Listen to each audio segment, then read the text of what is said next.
Всем огромный привет! Друзья, сегодня для любителей остренького, проверенный годами и временем рецепт приготовления правильного без уксуса хрена на зиму. Хранится очень-очень долго, до 1 года точно в холодильнике, и сделаю его в 3 вариантах. Классический белый со свеклой и зеленый а-ля васаби. Тут у меня 300 грамм уже натертого хрена. Измельчаем его любым доступным вам способом. Дедовский самый простой на терке на улице, или мясорубкой, или комбайном. Какой способ вы выберете, это уже, как говорится, как дело хозяйское. Перед этим я его помыла, корни хрена, почистила обычной овощечисткой. Для первого варианта, который со свеклой, мне нужна отварная свекла. Вот на 300 грамм натертого хрена 100 грамм свеклы. У меня тут 110 я взвесила. В принципе, это не принципиально. Измельчаю свеклу в пюре. Свекла отварная. Я взяла консервированные. У меня на канале есть видео, очень удобная заготовка. Если кому надо рецептик, можете воспользоваться. Вот вместе с мякотью отправляю. Если добавить просто один сок свеклы, этот хрен будет очень, такой ядреный, как говорится. Сюда же пол чайной ложки соли и чайную ложечку сахара.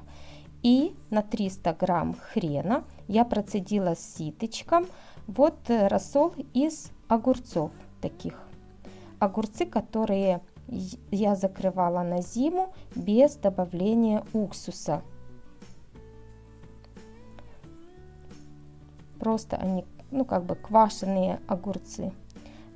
На 300 грамм хрена мне надо 300 миллилитров рассола.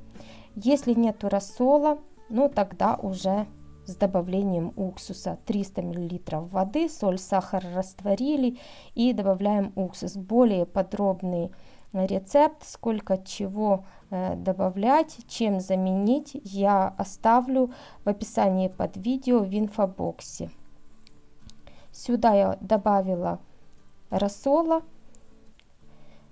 Этот хрен должен быть такой кашицеобразной консистенции.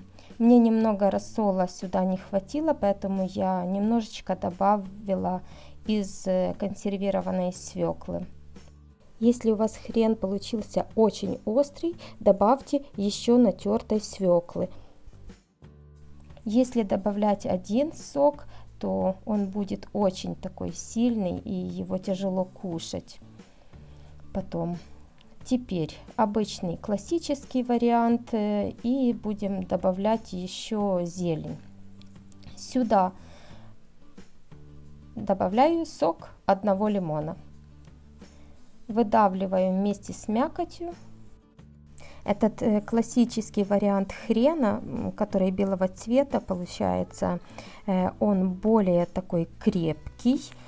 Так как сюда кроме огуречного рассола и сока 1 лимона мы еще будем добавлять только пол чайных ложечки соли и чайную ложечку сахара. Больше добавлять ничего не будем. Естественно, если у вас нету огуречного рассола, тогда уже вода, соль, сахар и уксус. Хорошенько вымешиваем. Консистенция такая кашицеобразная. Он не должен быть сухим. И вот половину я оставлю белого цвета, такой классический.